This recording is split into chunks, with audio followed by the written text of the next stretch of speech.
भारत माता की। भारत माता की।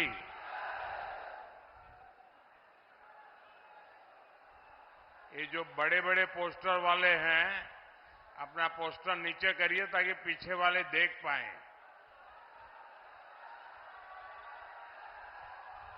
अब पोस्टर मुझे दिखा के क्या करोगे? मैं कांग्रेस वाला थोड़ा हूं। कांग्रेस के नेता कांग्रेस को वोट नहीं दे पाएंगे। मोदी तो बीजेपी को वोट देने वाला है।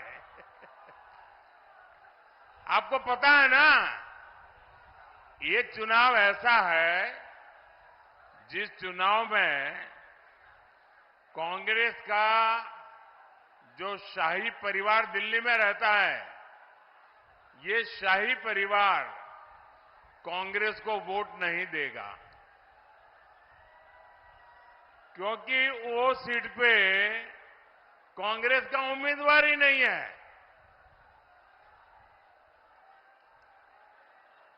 बोलिए भारत माता की। भारत माता की। शहीदन की धरती पर पंडित राम प्रसाद बिस्मल, ठाकुर रोशन सिंह, अशफाक उल्ला खां, कऊ का शत शत नमन। बाबा विश्वनाथ और भगवान परशुराम के चरणन में हमारो प्रणाम।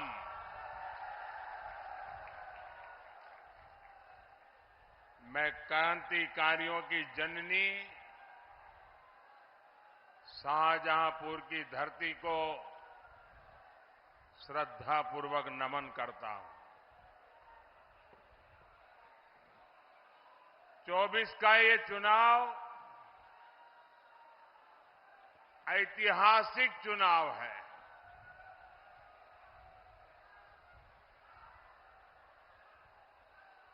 देखिए भैया, एक बात बताऊं आपको। एक बात बताऊं आपको। सुनोगे आप लोग? सुनोगे? देखिए, ये मैदान छोटा पड़ गया है।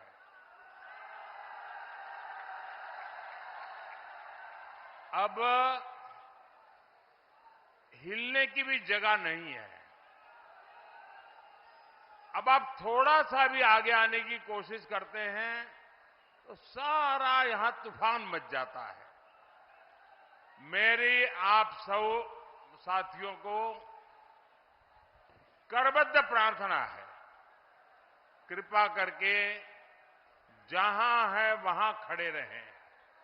आगे जगह नहीं है। आपको असुविधा हो रही हो तो मुझे क्षमा कीजिए, लेकिन कृपा करके आगे आने की कोशिश मत कीजिए जी।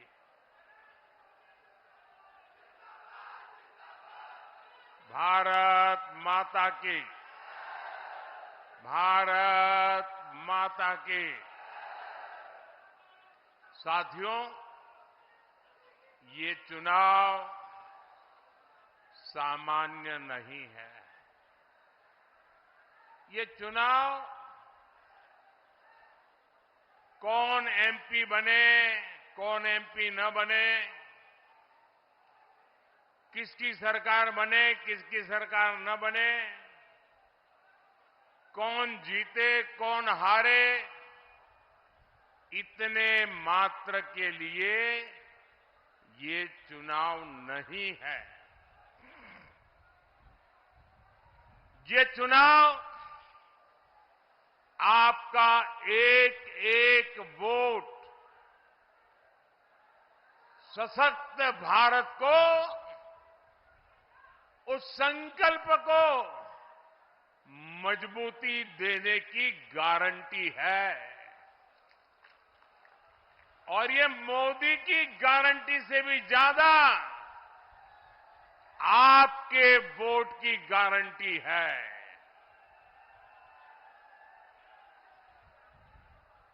साथियों, इस बार आपको अपने वोट से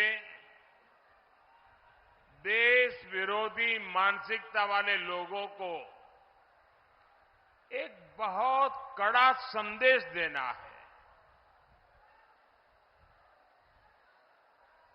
ये आपका वोट ही है जो आतंकवाद को काबू में रखेगा।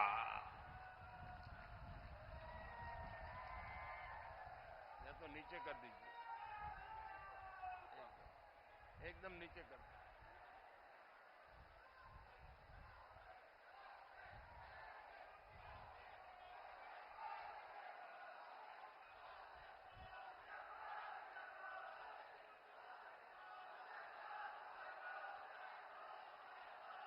ये आपका वोट ही है जो भारत को दुनिया की तीसरी सबसे बड़ी अर्थव्यवस्था बनाएगा। और मुझे विश्वास है क्रांतिकारियों की ये धरती इतने बड़े राष्ट्र यज्ञ में सबसे आगे खड़ी रहेगी। आपका ये उत्साह भी बता रहा है कि शाहजहांपुर ने तय कर लिया है फिर एक बार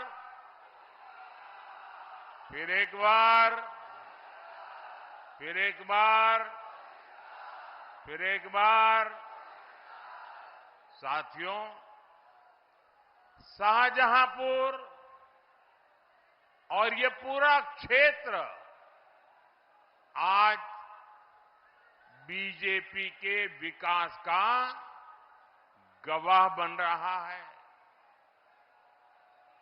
ये वही क्षेत्र है जो योगी जी की सरकार बनने से पहले, योगी जी के आने से पहले समाजवादी सब कुछ ठप परियोजना का सबसे बड़ा शिकार था। यहां का सड़क इंफ्रास्ट्रक्चर ठप था, बिजली व्यवस्था ठप थी, स्वास्थ्य सेवाएं ठप थी, कानून व्यवस्था ठप थी। भाइयों और बहनों, जब से योगी जी आए और उनकी ये पूरी टीम जी जान से काम में जुट गई, समाजवादी सब कुछ ठप परियोजना बंद हुई और विकास की गाड़ी तेजी से दौड़ना शुरू हुई। पहले जहां सलामत सड़कें नहीं थी, अब वहां एक्सप्रेस वे गुजर रहे हैं। आधुनिक गंगा एक्सप्रेस वे की नींव यहीं शाहजहांपुर से ही रखी गई थी। ये सौभाग्य भी आप सबने मुझे दिया था। Shahjahanpur bypass, Shahjahanpur Pilibhit national highway और सीतापुर लखनऊ हाईवे का बड़ा लाभ भी यहां के लोगों को मिलेगा। इस विकास ने लखनऊ और दिल्ली की दूरी तो कम की ही है, इससे ये क्षेत्र डिफेंस कॉरिडोर से भी जुड़ेगा। यहां जरी जरदोजी जैसे जिन कामों को हमारी सरकार one district one product ODOP योजना के तहत आगे बढ़ा रही है, उसके कारीगरों को भी इसका बहुत बड़ा लाभ मिलेगा। इससे क्षेत्र के किसानों की किस्मत भी बदलेगी। योगी जी की सरकार में गन्ने का भुगतान तो समय से होता ही है। गन्ना किसानों के लिए एथेनॉल के 2 प्लांट भी यहां लगाए गए हैं।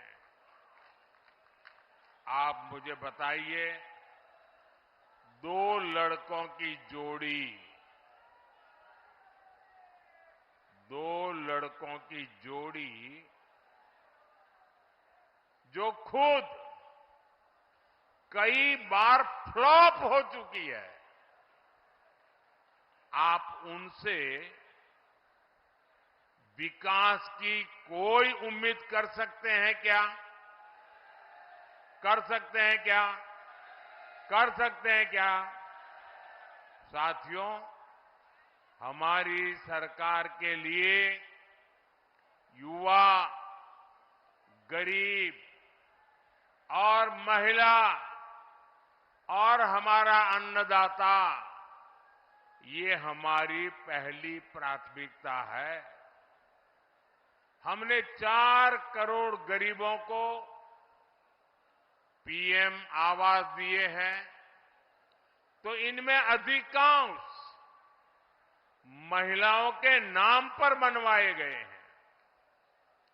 शौचालय, उज्ज्वला योजना और जल जीवन मिशन से हमारी बहनों की ये जीवन से मुश्किलें कम करने के लिए ये आपका भाई दिन रात काम कर रहा है।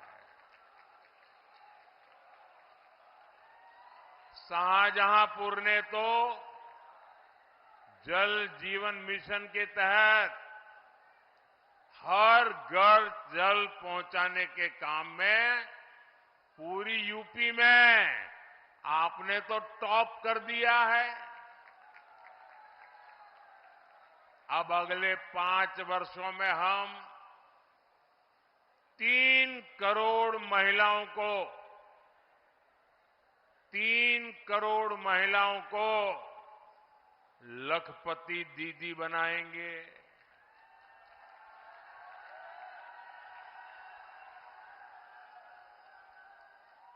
आप कल्पना कीजिए, गांवों में जब 3 करोड़ लखपति दीदी होगी तो उस परिवार भी कितना आगे बढ़ेगा, उस गांव की इकोनॉमी कितनी आगे बढ़ेगी। और ये 3 करोड़ लखपति दीदी, ये मोदी की गारंटी है।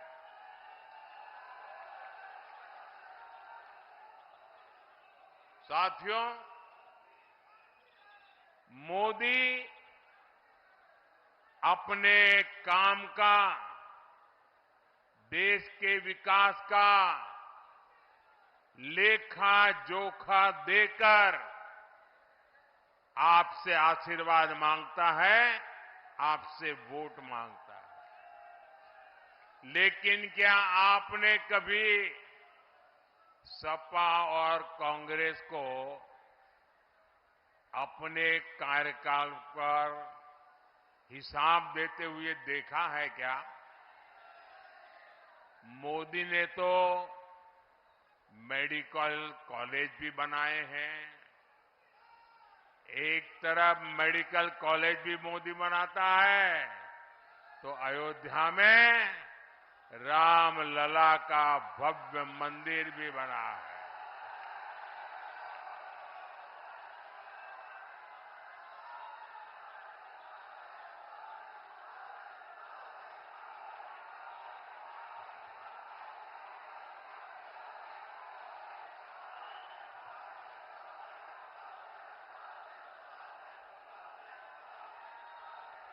मोदी तो बता सकता है, ये कांग्रेस और सपा वाले क्या बताएंगे? जब ये सत्ता में थे तब अयोध्या, बनारस, लखनऊ, कानपुर आए दिन आतंकी हमले होते थे, बम धमाके होते थे। इसके सिवाय लोग बता क्या सकते थे? और ऐसे हालत से क्या करते थे? मेरा एक काम है, आप लोग करोगे? जरा हाथ ऊपर करके बताइए, करोगे क्या? करोगे क्या? देखिए, ये जो फर्स्ट टाइम वोटर है ना, जो पहली बार वोट डालने वाले हैं, जिनकी उम्र अभी अभी 18-20 साल की हुई है, ये लोग पहली बार वोट डालने वाले हैं। जब कांग्रेस की सरकार थी तब उनकी उम्र 8 साल 10 साल थी। उस नहीं होगा। अब जैसे आपको याद होगा, जो बड़े हैं ना उनको याद होगा, मोदी के आने से पहले आपको रेलवे स्टेशन पर जाओ तो माइक पर से एक सूचना सुनाई देती थी, बस स्टेशन पर जाओ तो माइक पर से एक सूचना सुनाई देती थी, आप अपने अखबार पढ़े तो उस पर एक सूचना सुनाई देती थी, आप टीवी देखें उस पर एक सूचना आती थी। क्या आती थी? अगर आप कहीं पर भी कोई लावारिस चीज देखें तो उसको छूना मत, कोई लावारिस चीज दिखे तो उससे दूर जाना, कहीं कोई लावारिस बैग पड़ी है, कहीं कोई लावारिस टिफिन पड़ा है, कहीं पर कोई लावारिस कुकर पड़ा हुआ है, तो आप दूर रहिए। क्यों? क्योंकि डर रहता था कि जो लावारिस चीजें पड़ी है उसमें बम होगा। और इसलिए पूरी सरकार आए दिन उनको, लोगों को ये बताना पड़ता था। मुझे बताइए भाइयों, 2014 के बाद, मोदी के आने के बाद कभी भी आपने ऐसी सूचना सुनी है क्या? बम धमाका होने का डर बताया जाता था, वो है क्या? ये बम धमाके वाले चुप हो गए कि नहीं हो गए? बम बंद हो गए कि नहीं हो गए? कैसे हुआ? कैसे हुआ? किसने किया? किसने किया? अरे मोदी ने नहीं किया, ये आपके एक वोट ने किया है, आपके वोट ने किया है। ये आपके वोट की ताकत है जो बड़े बड़े धमाकों को बंद करवा सकती है, क्योंकि आपने सही वोट दिया, सही लोगों को वोट दिया। जो आए दिन बम धमाके होते थे, निर्दोष लोग मौत बिना कारण मरते थे, इनकी जिंदगी आपके एक वोट ने बचाई है। और इसलिए भाइयों बहनों, और ये तो कहां तक जाते थे?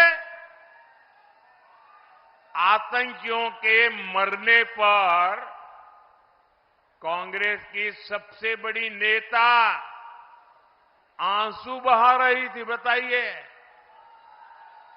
क्या आतंकियों के मरने पर आंसू बहाने वाले आपको मंजूर है क्या?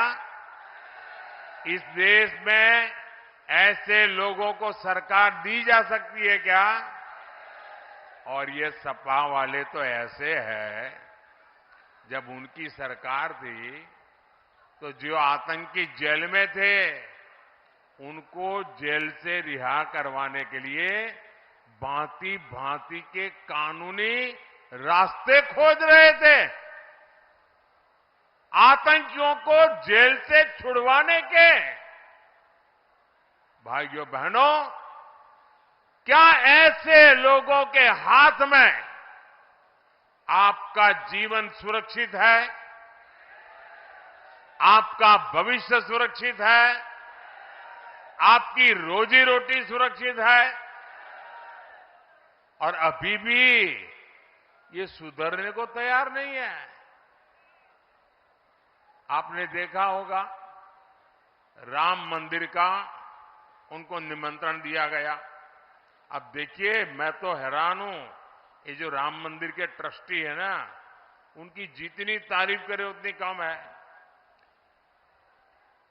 जो सपा वालों ने कार सेवकों पर गोलियां चलाई थी, जिन सपा वालों ने राम मंदिर न बने इसके लिए ढेर सारे खेल खेले थे, ये कांग्रेस वाले 7-7 दशक तक राम मंदिर बनाने से रोक रहे थे।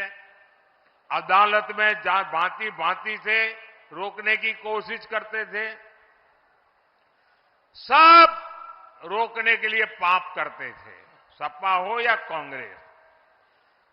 इन सबके पाप माफ करके ये मंदिर के ट्रस्टी उनको घर जाकर के निमंत्रण दिया कि चलो भाई, जो हो गया, अब सब भूल जाओ, आओ भगवान राम का मंदिर बना है, प्राण प्रतिष्ठा के कार्यक्रम में आइए। राम मंदिर प्राण प्रतिष्ठा का निमंत्रण मिलना, ये तो 7 जन्म के पुण्य है ना, तब मिलता है भाई। इन्होंने तो इसको भी ठुकरा दिया। जिन्होंने राम मंदिर के निमंत्रण को ठुकरा दिया, और जब ये अभी रामनवमी आई, पहली बार भव्य मंदिर में रामलला विराजमान थे। टेंट से बाहर निकल के पहली बार वो अपना बर्थडे मना रहे थे। उसी समय ये सपा वाले कह रहे थे, ये राम मंदिर जाने वाले भक्त तो पाखंडी होते हैं, पाखंडी। क्या भाइयों बहनों, इस देश में ऐसे लोगों की राजनीति चलनी चाहिए क्या? ऐसे लोग एक वोट के भी हकदार है क्या? क्या हर बूथ में से चुन चुन करके उनको साफ करना चाहिए कि नहीं करना चाहिए? करेंगे? पक्का करेंगे? जरा पूरी ताकत से बताइए, करेंगे? साथियों, कांग्रेस पार्टी की पहचान रही है, इन्हें जब कोई बड़ा कुकृत्य करना होता है तो ये देश और संविधान के नाम पर ऐसे ही हो हल्ला करना शुरू कर देते हैं। चारों तरफ चू चू चू चू चू करना शुरू कर देते हैं। 70 के दशक में ऐसे ही नारे लगाकर कांग्रेस ने देश में आपातकाल लगाया था, देश को जेल खाना बना दिया था, देश के लाखों लोकतंत्र प्रेमी लोगों को जेल के सलाखों में बंद कर दिया था, अखबारों को ताले लगा दिए गए थे, अगर कोई बोले तो जेल जाने का डर लगता था। फिर से इन दिनों एक बार फिर कांग्रेस ने अपनी फ्लॉप फिल्म रिलीज की है। कांग्रेस की फिल्म में 2 डायलॉग है, वो सारे लोग ऊपर से नीचे गुनगुना रहे हैं। 2 डायलॉग गुनगुना रहे हैं। पहला डायलॉग है, मोदी जीत जाएगा तो तानाशाही आ जाएगी। आप इससे सहमत है क्या? सहमत है क्या? फिर भी उनकी फ्लॉप फिल्म चलती रहती है। दूसरा, मोदी जीत जाएगा तो आरक्षण चला जाएगा। ऐसा झूठ चलाते रहते हैं। लेकिन आपने देखा होगा, जैसे ही कांग्रेस की इस फिल्म का ट्रेलर उनके घोषणा पत्र में दिखाई दिया, लोगों ने पढ़कर के निकाला तो ये कांग्रेस का असली चेहरा, कांग्रेस के असली इरादे और पर्दे के पीछे कांग्रेस का हिडन एजेंडा क्या है, देश को उसकी भनक लग गई। देश के कान खड़े हो गए, देश चौंक गया। और अब तो एक एक करके इनकी सारी सच्चाई देश के सामने आने लगी है। भाइयों बहनों, कांग्रेस पूरे देश में आरक्षण का कर्नाटका मॉडल लागू करना चाहती है। अब आपको मालूम है एक कर्नाटका मॉडल क्या है? एससी, एसटी, ओबीसी और सामान्य वर्ग के गरीब, ये जरा इस चीज को समझ लीजिए भाई, और घर घर जाके समझाइए एक कर्नाटका मॉडल क्या है। ये कर्नाटका मॉडल बड़ा भयंकर है जी, खतरनाक है। मैं भी ओबीसी हूं, मैं तो डर ही गया। अगर मैं डर गया तो आपका क्या हुआ होगा? इनका कर्नाटका का मॉडल ये है, और कर्नाटका में कांग्रेस की सरकार है। उनका मॉडल है कि ओबीसी को जो वोट कोटा मिला हुआ है, ओबीसी को जो आरक्षण का 27% कोटा मिला हुआ है, संविधान ने दिया हुआ है, भारत की संसद ने दिया हुआ है, बाबा साहब आंबेडकर ने दिया हुआ है, उसी 27% ओबीसी की कोटे में से मुस्लिमों की सभी जातियों को आरक्षण दे दिया गया है। ओबीसी का लूट लिया गया। रातों रात कोई कानूनी प्रक्रिया किए बिना एक कागज पे थप्पा मार करके उन्होंने सभी कर्नाटक के मुसलमानों को, वो कितना ही धनी हो, कितना ही पढ़ा लिखा हो, डॉक्टर हो, वकील हो, इंजीनियर हो, कितना ही उच्च वर्ग का हो, सभी मुसलमानों को एक कागज पे थप्पा मार करके रातों रात उन सबको ओबीसी बना दिया।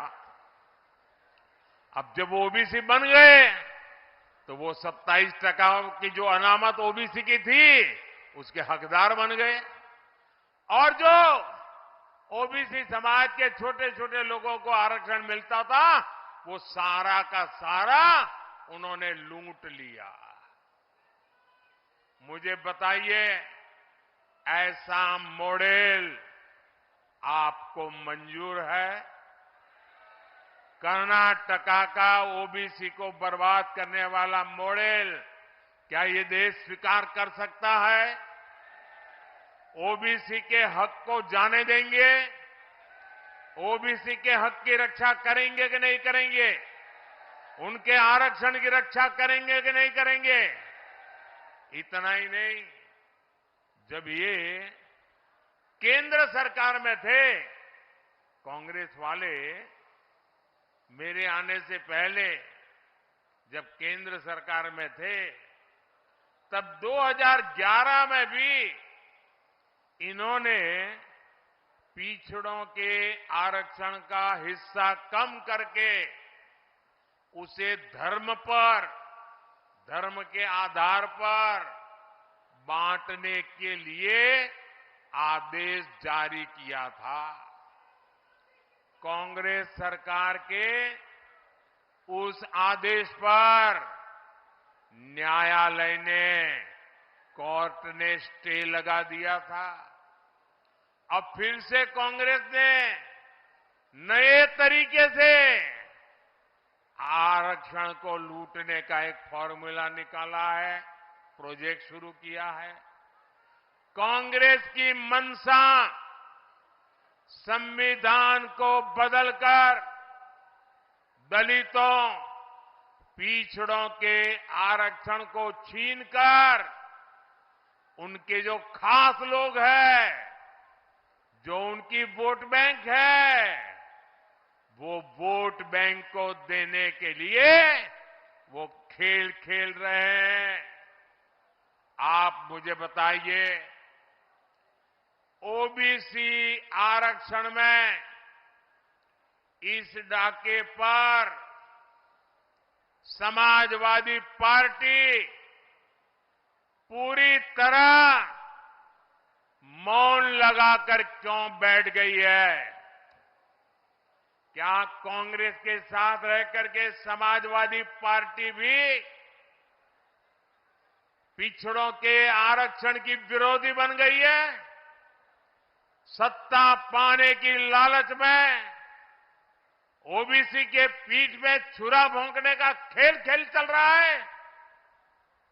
क्या यूपी का पिछड़ा समाज, चाहे हमारे मौर्य हो, कुर्मी हो, यादव हो, कुशवाहा हो, ऐसे छोटे छोटे कई समाज हैं, क्या इस अत्याचार को बर्दाश्त करेंगे? इस अत्याचार को बर्दाश्त करेंगे? इसको सहन करेंगे? साथियों, हमारे देश में सालों से सामान्य वर्ग में जो गरीब थे, चाहे ब्राह्मण का बेटा हो, बनिए का बेटा हो, क्षत्रिय का बेटा हो, जो गरीब थे, उनको लगता था कि हमारा कौन देखेगा, हमारी कौन चिंता करेगा। भाइयों बहनों, मैं गरीब मां का बेटा हूं, मैं हर किसी का दर्द समझता हूं। और इसलिए भारतीय जनता पार्टी को आपने सेवा करने का मौका दिया, मुझे आपने प्रधान सेवक के रूप में सेवा करने का मौका दिया, तो मैंने पार्लियामेंट में जो सामान्य वर्ग के लोग हैं, बनिया, ब्राह्मण, राजपूत वगैरह जो सामान्य वर्ग के लोग हैं, उनमें भी गरीबी है। मैंने उन गरीबी की चिंता की और उनके लिए 10% आरक्षण बनाया। और किसी का भी चोरी किए बिना, किसी का भी आरक्षण लूटे बिना, देश में कोई जिंदाबाद मुर्दाबाद के नारे लगाए बिना सबको समझाकर प्रेम से और सबके गले उतरा कि ब्राह्मण का बेटा भी गरीब होता है, बनिए का बेटा भी गरीब होता है, क्षत्रिय का बेटा भी गरीब होता है। और मैंने एक भी तनाव के बिना एक काम किया और आज उसका लाभ मेरे इन गरीब परिवारों को मिल रहा है। जबकि कांग्रेस और Samajwadi party SC, ST, OBC का अधिकार छीनकर अपने वोट बैंक को मजबूत बनाने के लिए धर्म के आधार पर आरक्षण देना चाहते हैं। साथियों, इन दिनों कांग्रेस के साझेदे के एक और इरादे ने पूरे देश भर में हड़कंप मचा दिया है। ये कह रहे हैं कि कांग्रेस हर देशवासी की संपत्ति की एक्सरे जांच करवाएगी। आपकी भी एक्सरे जांच होगी, आपके घर की एक्सरे जांच होगी, आपकी अलमारी की एक्सरे जांच होगी, आपका बैंक में लॉकर हो तो उसकी एक्सरे जांच होगी, और आपके पास कितने पैसे हैं, क्या कमाया है, कितना सोना है, कितने गहने हैं, माताओं बहनों का मंगलसूत्र कितने सोने का है, ये सारी जानकारी बोले हम इकट्ठी करेंगे। आपने जो गाड़ी कमाई से इकट्ठा किया है वो कहते एक्सरे करके ले लिया जाएगा, और जिनके पास नहीं है उनमें बांटा जाएगा। आपकी कमाई का पैसा, आपके पैसों को उनकी वोट बैंक को मजबूत करने के लिए उनमें खैरात कर दिया जाएगा। भाइयों बहनों, क्या आपकी कमाई हुई पूंजी किसी को लूटने देंगे? क्या आप लेने देंगे? क्या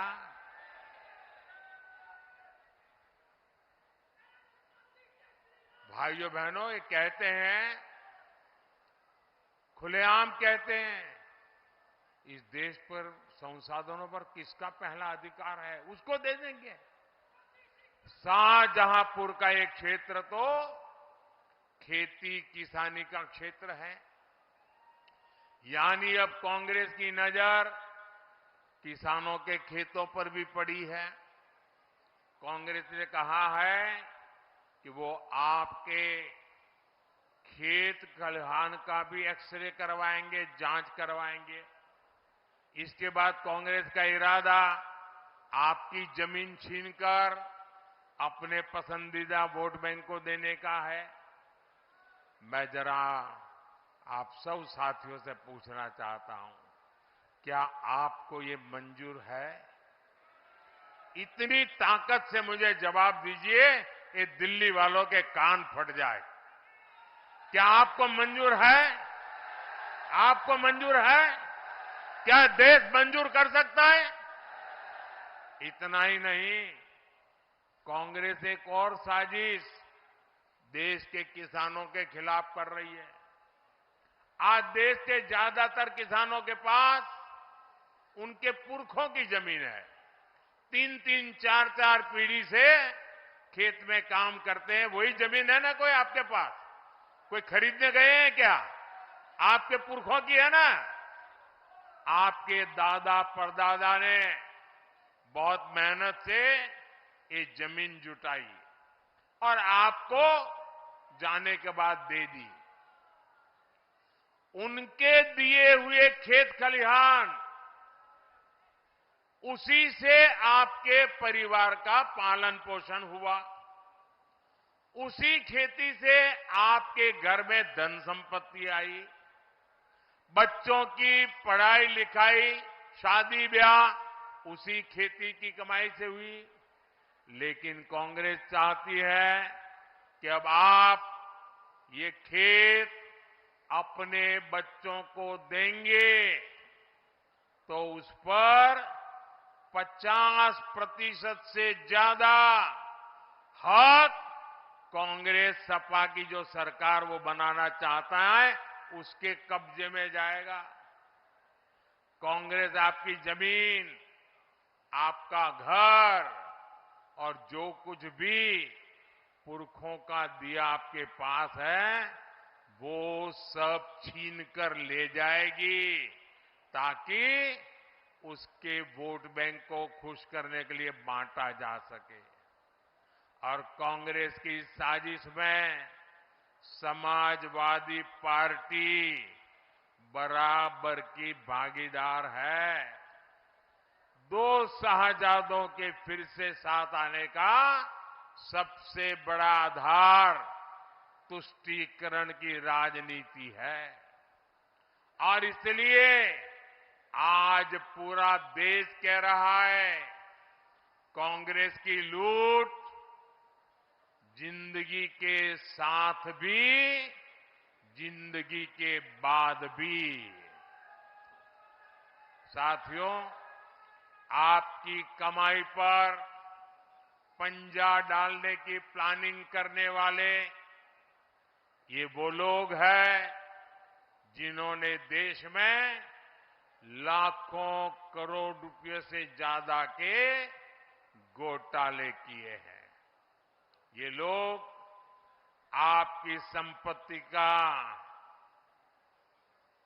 उसको हड़पने का खेल खेलना चाहते हैं। मोदी उनको साफ साफ बता देना चाहता है, 4 जून के बाद आपके आशीर्वाद से फिर से मोदी जब सरकार बनाएगा, ये भ्रष्टाचारियों का हिसाब होगा, घोटालों की काली कमाई को बाहर निकाला जाएगा। और ये देशवासियों को मोदी की गारंटी है। साथियों, आप शाहजहांपुर से भाई अरुण कुमार सागर और दौरहरा से बहन रेखा वर्मा को जितनी बड़ी जीत देंगे, मोदी की ताकत उतनी ही बढ़ेगी। साथियों, आज जब मैं आपके बीच आया हूं, तो हमारे पार्टी के वरिष्ठ नेता, जनप्रिय नेता मानवेंद्र सिंह जी की दुखद अनुपस्थिति हम सबको कष्ट भी देती है। दादरौला में हमें मानवेंद्र सिंह जी के संकल्पों को पूरा करना है। करेंगे, घर घर जाएंगे, भारी मत से जिताएंगे, हर पोलिंग बूथ को जीतेंगे। अच्छा, मेरा एक और काम करेंगे, मेरा एक काम करोगे? पर्सनल काम है, करोगे? करोगे? घर घर जाना और जाकर के कहना, अपने मोदी जी आए थे, मोदी जी ने आपको प्रणाम कहा है। मेरा प्रणाम पहुंचा देंगे, मेरे प्रणाम पहुंचा देंगे। बोलिए भारत माता की, भारत माता की, भारत माता की। बहुत बहुत धन्यवाद।